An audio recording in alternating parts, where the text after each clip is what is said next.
Salut à tous, j'espère que vous allez bien.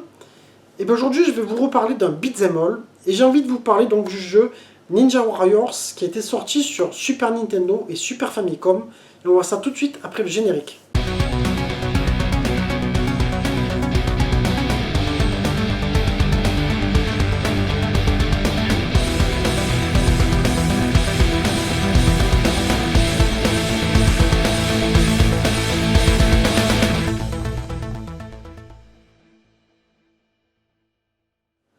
Alors Ninja Warriors, il avait été développé par Natsume, qui était notamment connu pour avoir fait le jeu Poki Rocky, mais aussi bien Tony Hawk Pro Skater 2 sur Game Boy Advance. Tu vois, il y a eu pas mal de jeux sympas comme ça. Il avait été édité par Taito, mais pour l'Europe, il s'en était remis à Titus Interactive. Il est sorti au cours de l'année 94 au Japon, et chez nous, il est arrivé au cours de l'année 95. Tu vois, c'est un petit peu l'époque où en fait tu avais à peu près entre 6 mois et 1 an d'écart entre les versions, et du coup nous qu'est-ce qu'on faisait? Et bien une fois que la version européenne était sortie, tu le trouvais d'occasion en version japonaise souvent, et le jeu avait décoté, donc c'était le moment de l'acheter, tu vois, nous ça se passait souvent comme ça. Donc là tu vas avoir un beat'em all, comment dire, plutôt vertical, où tu vas suivre vraiment un rail, c'est-à-dire que c'est pas comme Street of Rage ou Final Fight, où tu vas avoir ton perso qui va se déplacer comme ça, à l'horizontale, à la verticale, etc. Là, non, tu vas suivre vraiment une ligne comme ça, une ligne horizontale. Alors, un jeu qui pourrait être un petit peu inspiré, quelque part, de Robo Army. Alors là, tu vas avoir...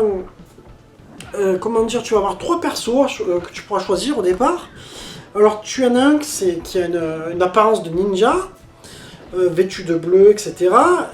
Tu vas avoir une nana qui, elle, sera aussi un peu dans cet esprit ninja, mais vêtue de rouge. Et tu en auras un qui aura carrément l'aspect robot. C'est-à-dire qu'au départ, les 2 premiers persos, tu captes pas forcément que ce sont des organismes cybernétiques. Le troisième, lui, il aura des espèces de sabres, en fait, au niveau des avant-bras. Alors lui, qui aura vraiment son aspect Terminator, tu vois. Alors, un jeu qui est vraiment très sympa à faire, que je vous recommande. Il a sa griffe, vraiment son truc à lui. Il ressemble pas aux autres. Comme je te disais, il y a un petit peu peut-être une inspiration Robo Army. Encore, il faut voir, parce que je sais plus si Robo Army était déjà sorti ou pas à cette époque. Oui, certainement. Donc là, ce que je vais te proposer, en fait, ça va être de passer au test directement. Comme ça, on parle de chaque point. Alors, graphiquement, moi je trouve qu'il est plutôt beau.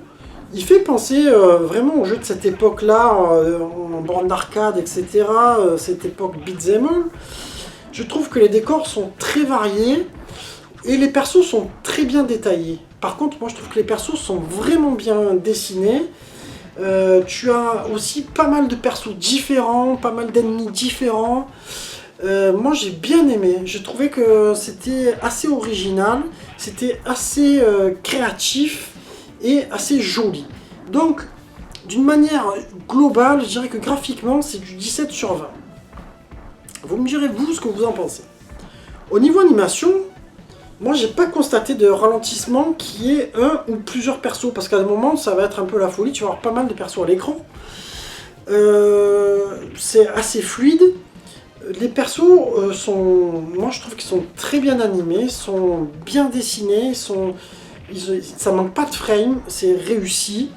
Après tu sens vraiment quand même qu'il y a eu un gros travail sur ce jeu là. Du coup je te dirais que ça mérite un 17 sur 20 pour l'animation globale. Au niveau jouabilité, eh ben, bon, c'est comme tous les beat'em all, c'est rare que je te dise qu'il y a un beat'em all qui soit dur à jouer, franchement. Voilà, c'est toujours 2 ou 3 boutons.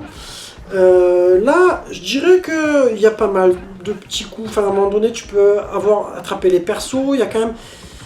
Oh, c'est vrai que je cracherai pas sur plus de coups. Mais moi, je vous dirais tout le temps ça dans les beat'em all. Parce que plus il y a de coups, plus je me régale. Mais franchement, c'est un jeu que tout le monde peut jouer. Il est très facile. À ce niveau-là, il n'y a rien à redire. Ça mérite un 18 sur 20.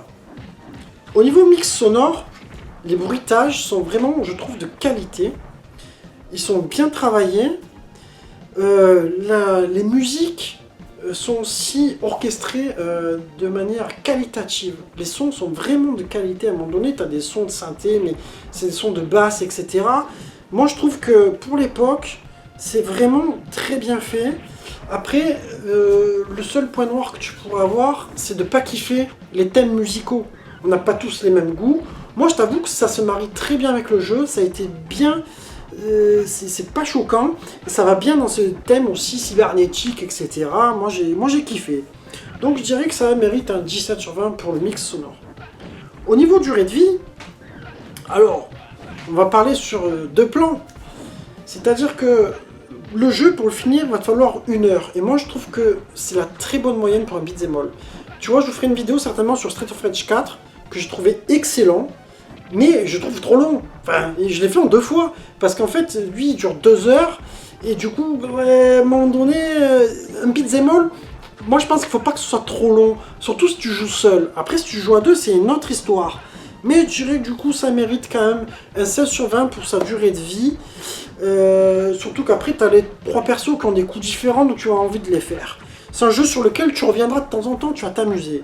Moi, je trouve que c'est quand même bien foutu. Alors, du coup, en verdict, on va arriver sur un 17 sur 20.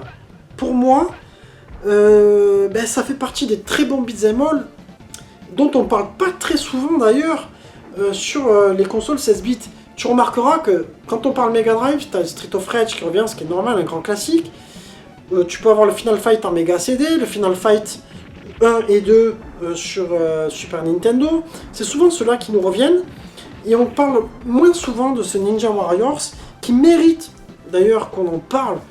Et je pense, si tu... Bon, franchement, si vous ne l'avez pas fait, faites-le en émulation, parce que malheureusement, quand tu vois les prix sur eBay, tu pars en courant, c'est 300 balles en complet japonais, c'est 100 balles en loose cartouche européenne, mais cartouche défoncée.